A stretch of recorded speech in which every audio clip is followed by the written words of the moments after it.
Assalamualaikum warahmatullahi wabarakatuh, gitu kan. Sahabat muslim dimanapun anda berada, gitu kan. Marilah kita panjatkan puji dan syukur kehadirat Allah Subhanahu Wa Taala atas limpahan nikmat yang tidak bosan-bosannya datang kepada kita, baik nikmat iman, nikmat Islam, nikmat sehat jasmani dan rohani, serta nikmat-nikmat lainnya yang tidak bisa kita hitung jumlahnya, gitu kan. Salat dan salam kita panjatkan kepada baginda Nabi besar Muhammad SAW, gitu kan, beserta para keluarganya, para pengikutnya, yang setia ya akhir zaman, dan semoga kita termasuk dalam pengikutnya yang setia hingga akhir zaman. Amin amin ya rabbal alamin, gitu kan. Sahabat muslim yang dirahmati Allah Subhanahu Wa Taala, gitu kan. Pada sekitar tahun 2014 dan tahun 2000 sampai tahun 2018, gitu ya, itu di episode perdana itu saya pernah menceritakan bahwa saya pernah bekerja sebagai cleaning service di perusahaan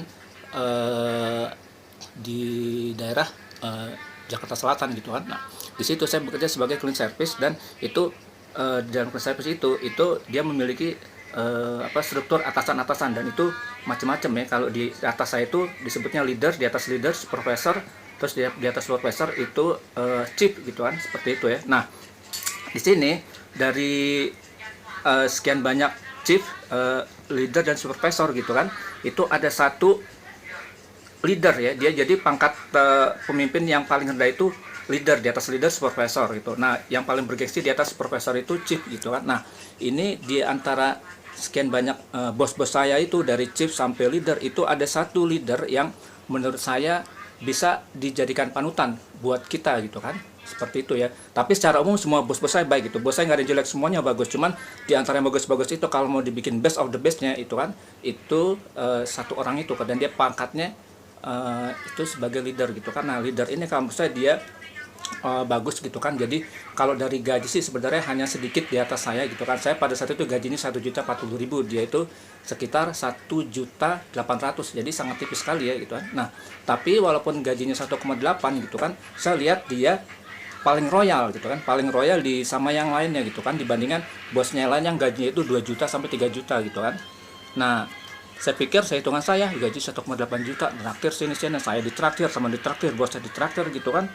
Apa dia pikiran buruk saya waktu itu, apa dia piara apa, gitu kan. Nah, ternyata setelah saya memiliki kesempatan untuk ngobrol panjang lebar, nah, ternyata di situ dia cuman kuncinya dia percaya dan yakin, gitu kan, atas rezeki yang dia dapatkan dari Allah, gitu kan. Jadi setiap dia melakukan suatu kegiatan, dan ini dia dipercaya sama bosnya untuk melakukan suatu tender ya. Jadi ketika ada suatu tender proyek baru, gitu kan, itu pasti yang dicari dia, bukan chief yang jabat ini, tapi yang dicari dia sebagai leader. Kenapa? Karena setiap deal yang dia lakukan pasti tembus, gitu kan. Nah, saya kan jadi ini kan kepo juga, gitu, tertarik pada itu, kenapa, gitu. Nah, ternyata setiap dia melakukan sebelum sekitar ya 10 menit katanya, dia setiap 10 menit menjelang dia ketemu klien untuk melakukan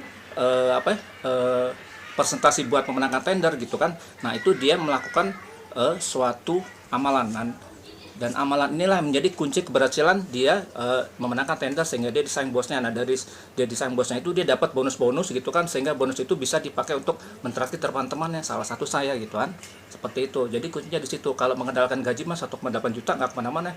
Tahun 2014, gitu kan, sekarang sangat tidak memungkinkan, gitu, untuk diri sendiri aja nggak, apalagi buat traktir, gitu. Jadi kuncinya di situ, melakukan satu amalan. Jadi 10 menit ya sebelum melakukan amalan, 10 menit sebelum dia melakukan nego sama klien, gitu kan, dia melakukan satu amalan seperti berikut ya. Yang pertama, gitu kan, dia melakukan berzikir dengan menggunakan ya latif ya. Ya latif itu wahai zat yang maha lembut. Jadi ya latif ya sebanyak 111 kali. Ya latif, ya latif, ya latif 111 kali. Nah, kemudian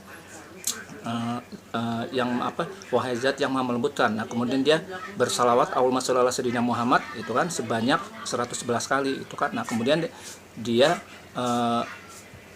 membaca surat Al-Kautsar. Jadi surat Al-Kautsar ini, gitu kan, bisa digunakan untuk melembutkan hati yang sedang keras. Jadi ini bisa kita gunakan kalau kita ngobrol dengan lawan bicara, terus kita ingin menundukkan dia, gitu, atau kita pengen menang debat misalnya, gitu kan, atau supaya kita persentase, kemudian persentase kita disetujui, gitu. Nah, itu bisa digunakan. Nah, sama bacanya surat Al-Kautsar sebanyak 111 kali ya. Inna a'tainakal kautsar fasolli lirabbika wanhar inna syani'aka wal abtar, baca 111 kali. Nah, setelah membaca itu ya, jadi ya Latif 111 kali, kemudian Allahumma sholli ala sayyidina Muhammad 111 kali, kemudian membaca surat Inna a'tainakal kautsar fasolli lirabbika wanhar inna syani'aka wal abtar sebanyak 111 kali. Nah, setelah itu sudah dia bertemu klien, calon klien, kemudian dia mempersatukan apa yang akan dipersesuaikan sesuai dengan permintaan bosnya ya. Dan setelah selesai benar gitu kan, kliennya tertarik dan mau berinvest dengan dia memenangkan tender seperti itu ya. Hanya cuma itu aja gitu. Jadi dia hanya melakukan suatu amalan ringan yang nggak sulit sebenarnya, cuman walaupun gampang, tapi kalau kita nggak tahu caranya ya susah. Tapi kalau kita tahu caranya, kita oh cuman begitu doang gitu ya, jadi mudah dilaksanakan itu. Jadi cuma seperti itu memenangkan tender. Nah, buat sahabat muslim yang saat ini mungkin berposisi sebagai manajer dan mungkin kalau setiap mau nego selalu gagal atau pengen diskusi tapi pendapat kita tidak diterima, nah ini bisa digunakan gitu kan. Jadi baca ya Latif 111 kali, Allahumma sholli ala sayyidina Muhammad 111 kali, terus surat Al-Kautsar 111 kali gitu kan. Nah, kemudian ya kita debat seperti biasa, kemudian kita berargumentasi, bertemu seperti biasa, maka insya Allah pendapat kita akan diterima, terus kita jadi pemenang debat seperti itu ya. Jadi ini cocok dipakai untuk para manajer atau calon pemimpin yang pengen promosi jabatan seperti itu ya, supaya dia jabatannya atau karirnya naik dengan cepat. Oke, begitu. Nah, jika menurut sahabat muslim ini bermanfaat, silakan di-share kepada teman-teman yang membutuhkan untuk kenaikan pangkat, jabatan atau posisi, atau pengen menang tender gitu ya. Terus jika sahabat muslim menyukai video ini, silakan tekan tombol like. Yang belum bergabung silakan bergabung dengan menekan tombol subscribe. Dan kalau sahabat muslim ingin mendapat video berkualitas di yang lain, silakan tekan tombol lonceng supaya kalau ada informasi yang terbaru dapat notifikasi dari kita begitu. Dan pada video berikutnya nanti kita akan bahas tentang khasiat lain dari surat Al-Kautsar gitu kan, yaitu kuncinya adalah untuk menyembuhkan penyakit yang kronis. Jadi pada video berikutnya nanti kita akan bahas kalau kita punya penyakit kronis divonis dokter tidak sembuh, nah dengan menggunakan amalan surat Al-Kautsar ini itu bisa sembuh. Bagaimana caranya? Tonton di video berikutnya. Oke, begitu. Terima kasih. Wassalamualaikum warahmatullahi wabarakatuh.